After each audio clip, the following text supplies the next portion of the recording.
Bai Hua Fofa adalah dharma yang mendalam dan diuraikan oleh Master Ru. Menggunakan bahasa sehari-hari, menggunakan filosofi kehidupan, dan menggunakan contoh sederhana di kehidupan sehari-hari untuk menjelaskannya. Di dalam Bai Hua Fofa, kita bisa memahami teori dharma yang mendalam dan memunculkan kembali sifat kebudayaan kita semua untuk mengubah nasib kita. Silakan menonton Bai Hua Fofa Master Ru.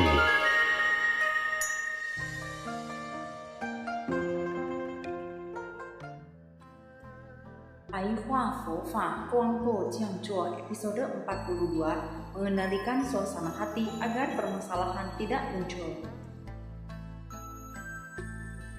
Hal terpenting dalam mempelajari Dharma adalah kita bisa mendapatkan pelajaran bagaimana mengendalikan suasana hati kita sendiri agar kita bisa berubah. Kita telah banyak melakukan banyak kesalahan di kehidupan ini, jadi mengubah diri adalah hal terpenting. Manusia hidup di dalam perubahan dan koordinasi. Kita selalu menganggap perbuatan kita benar saat kita masih muda. Kita baru menyadari hal itu salah saat sudah tua. Ini adalah sebuah koordinasi. Ada berbagai macam obat di dunia ini, tapi tidak ada obat penyesalan. Saat manusia menyesal, mereka sangat menderita. Dia merasa dirinya tidak mengerjakan hal tersebut dengan baik, sehingga membuat banyak penyesalan. Penyesalan itu terjadi karena ketidaksadaran kita. Kebiasaan buruk terbesar manusia adalah saat dia menyadari kebiasaan buruknya, tapi dia tidak bisa mengendalikannya. Dalam ilmu psikologi, itu adalah perasaan hilang kendali. Tujuan belajar Dharma adalah belajar bagaimana mengendalikan diri sendiri. Jika Anda tidak bisa mengontrol diri sendiri, maka Anda tidak akan bisa mengontrol ketentraman keluargamu. Jika Anda tidak bisa mengontrol suasana hati teman kerjamu, maka Anda tidak akan bisa mengontrol berbagai kejadian yang terjadi di lingkungan kerja nantinya. Anda akan dimarahi dan dibicarakan oleh orang lain. Orang dungu selalu memohon, semoga lingkungan saya baik pada saya. Jika lingkungan membaik, maka saya akan menjadi orang yang lebih baik. Jika dia pergi, maka saya tidak akan marah lagi. Jika orang itu begitu, maka saya akan begini. Sefu sering memberitahu kalian untuk memiliki sikap memperlakukan orang yang sangat stabil. Ini sangatlah penting. Orang zaman sekarang lebih sering memikirkan diri sendiri daripada orang lain. Perlahan-lahan, perubahan menjadi semakin besar. Jika manusia memperhatikan moralitasnya sendiri, maka orang lain tidak akan menfitnahmu. Orang yang belajar Dharma dengan sungguh-sungguh adalah orang yang mampu menyelesaikan permasalahannya. Mengapa bisa ada masalah? Karena suasana hati dan kesehatan saya hari ini kurang baik. Karena sebuah perkataan atau perbuatan yang membuat saya sedih. Setelah dia mencari penyebab dari permasalahan tersebut, hal itu mempengaruhi suasana hatimu dan memunculkan sebuah permasalahan.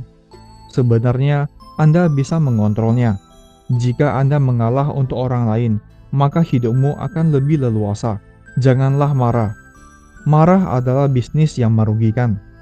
Orang marah akan selalu melukai dirinya sendiri, bukan malah orang lain. Jika Anda memiliki kebijaksanaan, maka Anda akan memahami kehidupan. Apa tujuanmu datang ke dunia ini? Apakah Anda datang untuk berebutan dengan orang lain? Apakah Anda datang untuk menyia-nyiakan waktu dan kesehatanmu? Semua itu termasuk pemahamanmu terhadap kehidupan. Kita sering tidak memahami diri kita sendiri. Mengapa saya melakukan tindakan itu? Mengapa saya melakukan hal itu? Jika orang tersebut duduk diam untuk mendengarkan perkataan orang lain, dan dia mengubah pikirannya, maka raganya akan bergerak. Kita harus mengerti pemahaman ini, yaitu kita tidak boleh menciptakan hal buruk. Anda harus memahami orang lain, tapi Anda juga tidak boleh melukai orang lain. Jika Anda memahami orang lain secara berlebihan, maka bisa saja Anda melukainya. Apa itu berlebihan? Ketika Anda berbicara terlalu banyak, maka Anda telah melukai orang lain. Jika Anda tidak membicarakan apapun padanya, Anda juga sedang melukai dirimu sendiri. Praktisi Buddhis harus belajar untuk bisa mengordinasi diri sendiri. Saat sikap seseorang sangat baik, maka dia akan sangat bahagia. Saat sikap seseorang sangat buruk, maka dia akan sangat sedih. Kita harus merenungkan sikap kita. Apakah saya hari ini sedang bahagia? Apakah saya hari ini sedang marah? Apakah saya hari ini sedang sedih? Kita harus senantiasa merenungkannya untuk mengendalikan nafsu keinginan kita. Anda tidak bisa mengubah lingkungan sekitarmu. Satu-satunya yang Anda bisa lakukan hanyalah mengubah dirimu sendiri. Banyak orang yang tidak memahami dirinya sendiri. Jika demikian, bagaimana Anda melanjutkan hidupmu? Apakah Anda perlu mengubah sikapmu? Tempo kehidupan zaman sekarang sangatlah cepat. Anda harus mempercepat tempomu. Tapi jika terlalu cepat, Anda akan melukai dirimu sendiri. Itu karena Anda adalah seseorang yang bertempo lambat, dan Anda sedang mengordinasi dirimu sendiri. Ini adalah hal yang sangat penting. Orang yang memiliki kebijaksanaan pasti bisa mengatur dirinya sendiri. Sama seperti suhu udara. Saat dingin, Anda akan mengenakan lebih banyak pakaian. Saat panas, Anda tidak mengenakan banyak pakaian. Manusia memang hidup di dalam koordinasi sikap, raga, suasana hati. Tidak hanya mengordinasinya, Anda juga harus mengontrolnya. Manusia memiliki kesadaran untuk melindungi diri sendiri secara alami. Cara melindungi diri sendiri terbaik di dalam Dharma adalah Anda memperlakukan orang lain dengan baik dan welas asih. Jika Anda jahat pada orang lain, bagaimanapun Anda melindungi diri sendiri, Anda juga akan dilukai oleh orang lain. Kesadaran melindungi diri sendiri sangatlah sulit jika diungkapkan dengan kata-kata. Ada orang yang sangat tegang. Inilah yang disebut dengan kesadaran melindungi diri sendiri. Dia melindungi dirinya sendiri.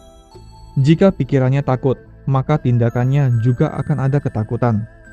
Perkataan dan mentalitasnya memiliki pemahaman yang berbeda. Jadi, memahami mentalitas seseorang lebih penting daripada memahami tindakan seseorang. Tapi, jika kita memahami tindakan seseorang, maka kita akan bisa memahami keadaan mentalitas seseorang. Saat Anda bertemu dengan orang di lingkungan masyarakat, untuk menentukan bos tersebut orang baik atau tidak, atau apakah orang ini bersedia membantumu atau tidak, itu tergantung apakah dia perhatian atau tidak. Terkadang dia memberi perhatian padamu. Terus semangat ya. Orang semacam ini sangatlah perhatian. Jika ada orang yang tiba-tiba datang dan melototmu, itu berarti dia adalah orang yang sombong. Dharma sejati adalah sebuah pemahaman terhadap kehidupan. Jika Anda memahami dirimu sendiri, Anda bisa mengerjakan sesuatu dengan baik. Anda tidak akan melukai dirimu sendiri dan orang lain. Pada akhirnya, Anda akan berbahagia. Bagaimana datangnya kebahagiaan? Itu karena perlakuan baikmu terhadap orang lain. Jika Anda baik pada orang lain, maka orang lain akan baik padamu juga. Jika Anda jahat pada orang lain, bagaimana orang lain bisa baik padamu? Manusia hidup di dalam kelahiran dan pemusnahan jodoh. Ketika masalah tersebut muncul, maka muncullah jodoh. Jodoh tersebut sudah muncul dan sudah ada. Saya suka padamu. Perlahan-lahan dia tidak menyukainya lagi. Jodoh tersebut seperti tidak matang dan perlahan-lahan akan musnah. Semua itu adalah sebuah jodoh. Jodoh bisa diciptakan dan dilahirkan kembali. Meskipun sudah dilahirkan, kita harus paham bahwa segala jodoh bisa musnah. Daripada Anda menderita karena musnahnya jodoh, lebih baik Anda jangan memunculkan terlalu banyak jodoh. Ini adalah perkataan tradisional orang Tiongkok yang saling berhubungan. Hubungan antar manusia harus bermoral dan murni bagaikan air. Jika kita menjaga jarak tertentu, maka Anda tidak akan terluka. Jika Anda terlalu menyukai sesuatu, maka Anda akan melukai dirimu sendiri dan orang lain. Anda harus memahami hal ini. Dengan demikian, hidupmu baru berarti. Di dalam Dharma, itu disebut sebagai pengumpulan. Jika hari ini, besok, dan lusa Anda melakukan kejahatan, maka seiring berjalannya waktu, Anda akan menjadi orang jahat.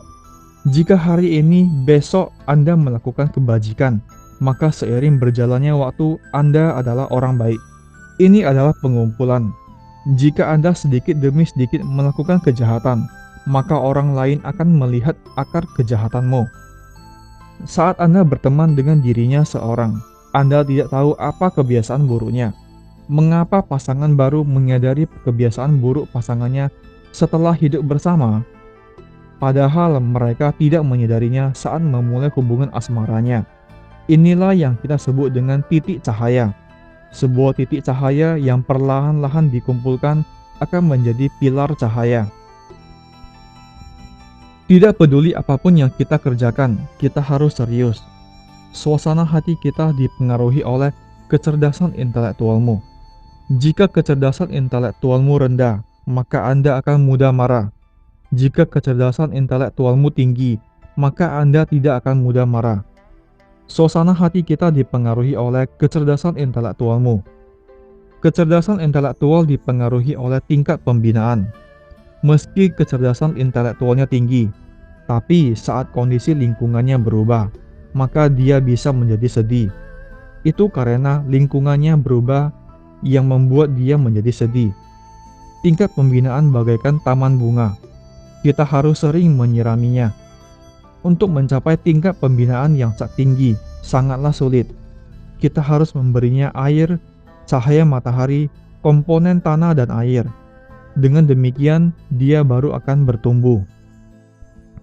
Orang yang benar-benar bisa belajar Dharma memerlukan kebijaksanaan. Saat segala hal yang ada di dunia ini menghampirimu, Anda bisa menguraikannya dan mempelajarinya lagi. Ini disebut dengan tanpa kelahiran.